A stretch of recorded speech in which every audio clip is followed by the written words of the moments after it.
Oakham JHB Bitter.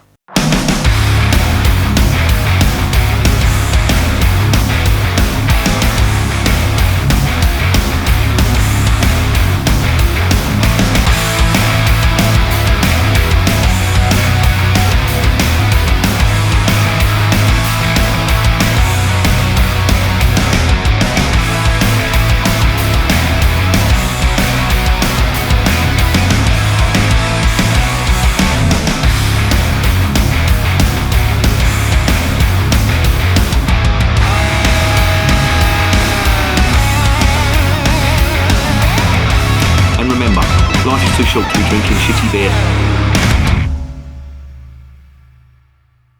Bollocks. Welcome to another edition of Bands, Bikes and Bollocks. Got a bottle of British beer. It is the JHB or JHB Bitter from the Oakham Brewery, based up north in Rutland, which is in Derbyshire, I think. And they've been going since 1993. I've had some of their stuff before, and I've reviewed the Oakham Citra on the channel, and the reason I reviewed the Oakham Citra was because they were the first brewery to introduce American hops into the United Kingdom, and they had a reputation for going over to the United States when it wasn't fashionable, and you know, all the craft brewers are doing it now, specifically Cloudwater and all the top ones. I don't know whether Brewdog do it or not, but the Cloudwater brewers definitely do it, and they were moaning because the COVID restrictions had stopped them from going over there to source their US hops. So I can imagine that's probably had an effect on the sale and the taste of their beer. But the same goes for this lot, and these were the first to do that. And they are most noted for bringing back the Citra hop to the United Kingdom, and they use that in their flagship beer, the Oakham Citra beer, which is not a bad one actually. I tried that, it must be over a year ago now, and it isn't bad. And it is now April 16th, 17th of April I think, and I have been to the pub once. There is a pub in a place called Maidstone in Kent, and it's called the Flower Pot, and I went there the other day and I was really disappointed. It appeared that they were, I think personally, they were trying to get rid of all the beer that they'd had during lockdown, and it tasted not good. And that's unusual for that pub, because that pub is usually top draw for ales. And my mate asked me to go down there because, you know, we haven't been to a pub in ages, and I went down there. Of course it's outside only, you're not allowed inside, and the beer on the menu I tried, they had actually had an Oakham beer there, that's why I'm mentioning it. I think it was the Oakham Pale Ale, Session Pale Ale, and I got one glass of it, and the taste of vinegar off it, I had to spit it out. It was absolutely disgusting, and of course it went back, and I thought, I'm not trying this again. And then I tried another one, a local beer. I think it was the Gaucher's Golden Ale. Christ, that wasn't much better as well, and believe it or not, I ended up on the Guinness, and I was really disappointed about that. And what made me think it was the dregs that they were getting rid of was because they started giving away free bags of crisps, and they were just basically flinging about all over the tables that were outside. And I looked at the date on them, and yeah, they was out of date. So yeah, what do you expect? I am knocking the pub a little bit, because you shouldn't really be charging top money for stuff like that. But I know that they've got overheads and stuff like that, but to take the piss like that, if you'd have given it away for nothing, just say free pint with every pint. But yeah, that didn't sit well with me. So now I'm of the opinion I'm going to wait before I go back to a pub, because there's probably a bad experience. And I suppose if you go to a Wetherspoons that's open, the beer's going to be a little bit better. But to be honest, I think I'm going to wait. Anyway, enough about that. Rant over. Just a quick bit about the brewery. As I say, they're based in Rutland. They've been going since 1993. First lot to bring over the American hops, and this does contain an American hop, but I will go through that in the next section. Just a little bit about the name. Jeffrey Hudson, Quite interesting actually. I was reading up about him, but look, they've got it on the back of the bottle as well. Sir Geoffrey Hudson was known as Lord Minimus. Do you know what? I'm quite short actually. I'm about 5'8", 5'7", 5'8", and I get the fucking absolute piss ripped out of me for being small. And I really hope they don't find this bottle, because if they see that word or the words Lord Minimus, that's what they're going to fucking call me. I know they're fucking absolute bastards, my mates. So Geoffrey Hudson was also known as Lord Minimus and was an adventurer, courtier and duellist, and served in the service of King Charles I. Born in Oakham, which is in Rutland, of course. He was only 3'6". Fucking bastards, taller than me. I hate that. But his modest strength was more than made up for in his character, just like the beer we named after him. Light gold in colour, distinctly smooth, with citrus, fruitiness and refreshing hoppy finish. Okay, right. That's all you're going to get about that. I'm not talking any more about the little people. Let's get on to the beer. Okay, 500ml bottle, 4.2%. It is a bitter. It says light, crisp and refreshing. That really isn't the description of a bitter, in my opinion, but that's what they've chosen to put there. Why would you do that? I don't know. Anyway, the ingredients in this are reasonably interesting. They have got Challenger hops, perfect choice for bitter, in my opinion. They're renowned for their spiciness, and that's what gives bitter its spicy finish and bitter finish as well. So Challenger is an absolute stellar hop to use in a bitter.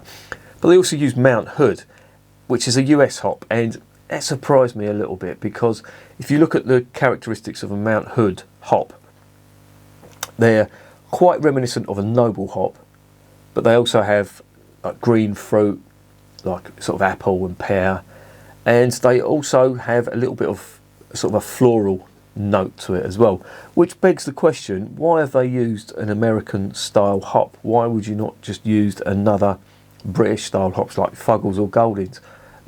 Maybe to put a little bit of a twist on it, but in the grand scheme of things, I don't think that's going to make much difference unless they've absolutely packed it full of them hops, which wouldn't make economical sense, because you know, if there's going to be a true American hop, it would need to be grown over there. So it's a bit of a puzzle to me, but that's what they've done.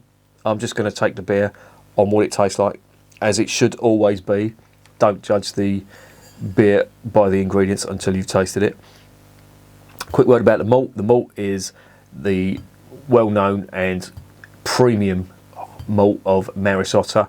That is a typically British malt that's used in quite a lot of ales, specifically cloudy ales, and it's just, I don't know, it just gives it some real malt character. It's difficult to describe, and it contains clear choice as well, which are the interesting thing. Both of these are renowned for being base malts, so I would imagine there's a lot more of the clear choice than there is the Maris Otter, because Maris Otter can be quite expensive depending on the quality and of course how much you get if you buy it in bulk. But I'm rambling on now. Let's get this beer open.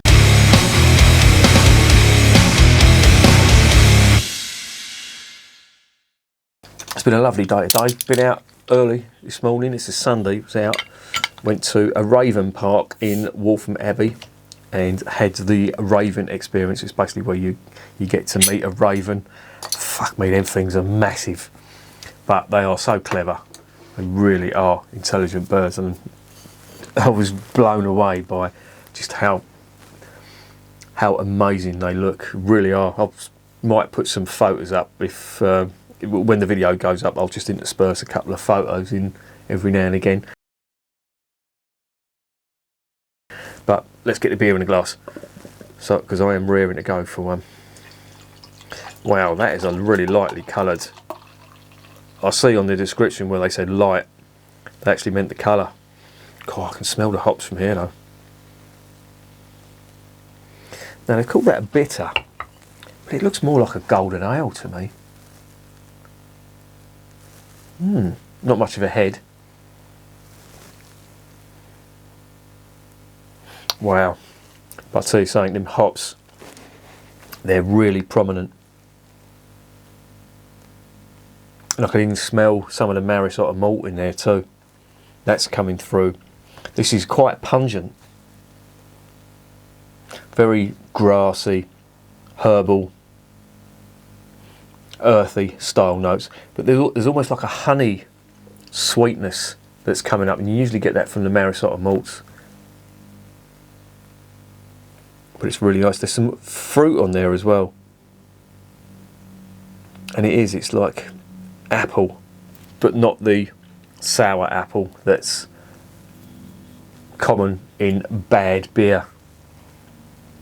This does smell quite interesting, but to me it smells like a golden ale, and it looks like a golden ale. There is a very, very slight haze on there. I'm not sure whether you can see it, but there is a light haze. It's not big at all. And there's not much carbonation in there either. What has gone on here? Let's give it a taste and see what gives.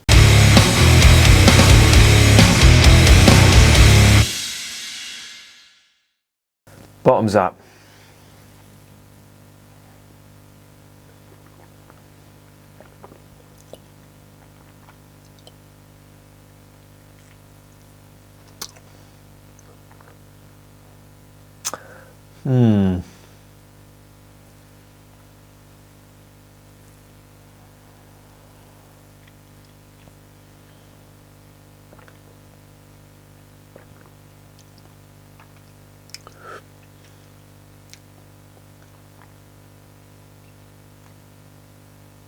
That doesn't taste like a bitter to me. Not at all. Now, they have said this was the first beer they ever brewed. And the recipe has changed over the years due to people's differing tastes. Now, what that means, I don't know. But I would go out on a limb here to say that the bitter that they brewed originally tasted nothing like this. This, I don't know what it tastes like. It's more like a pale ale or a golden ale.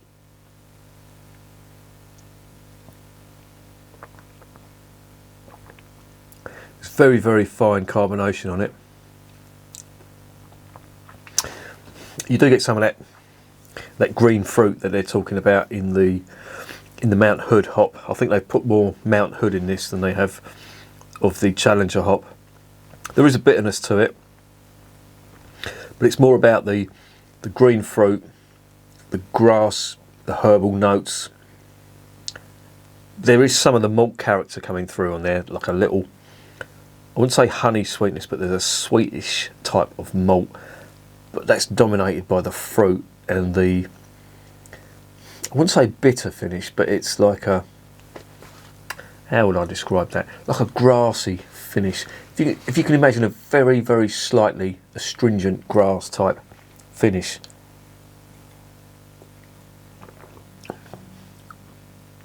Strangely,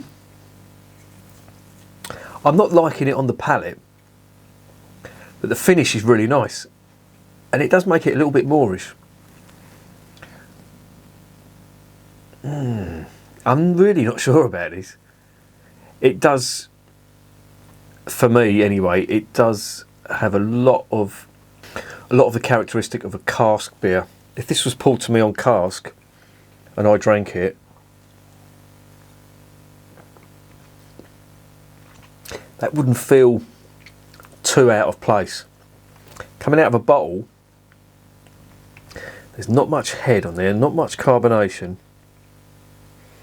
And I'm just wondering what the sell-by date is on this. 15th of the 6th. Well, it's April now, so you've got 2 months left on this. Certainly not the worst beer, but the bitter that they're calling this is misleading. To me, it's more like a pale ale, or even a golden ale. I mean, you've only got to look at the colour. That does not look like a bitter, and it doesn't taste like a bitter. And when they said it was light, crisp and refreshing, I'll give them the light, but when I see light written down, certainly on a bitter, I would say like a light mouthfeel or light ABV. The refreshing, yeah, it's not bad. It is reasonably refreshing. The crisp, you know my views on people that use crisp as an adjective for beer. I don't get it at all.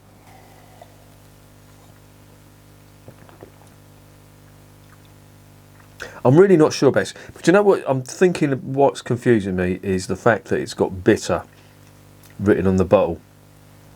And it just doesn't taste like a beer. It's more like a pale ale. A reasonably good pale ale, I'd say. And it does taste like it's come out of a cask.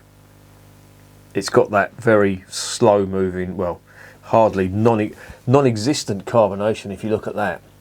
It's got a very smooth, I wouldn't say flat, but almost flat mouthfeel. There's some reasonably okay flavours there. It's not the worst beer. Is there anything that's put me off? Not really. Certainly wouldn't be my choice of beer to go to though. And I'd be disappointed if I was expecting an English bitter and somebody handed me that. I'd say that's not a bitter at all. But that's just me.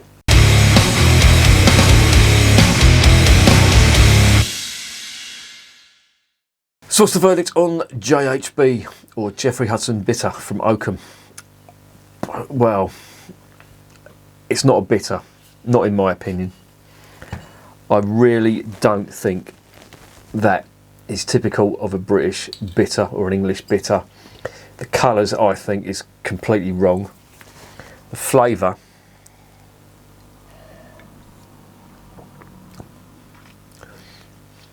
the flavour's got more in common with a session pale ale.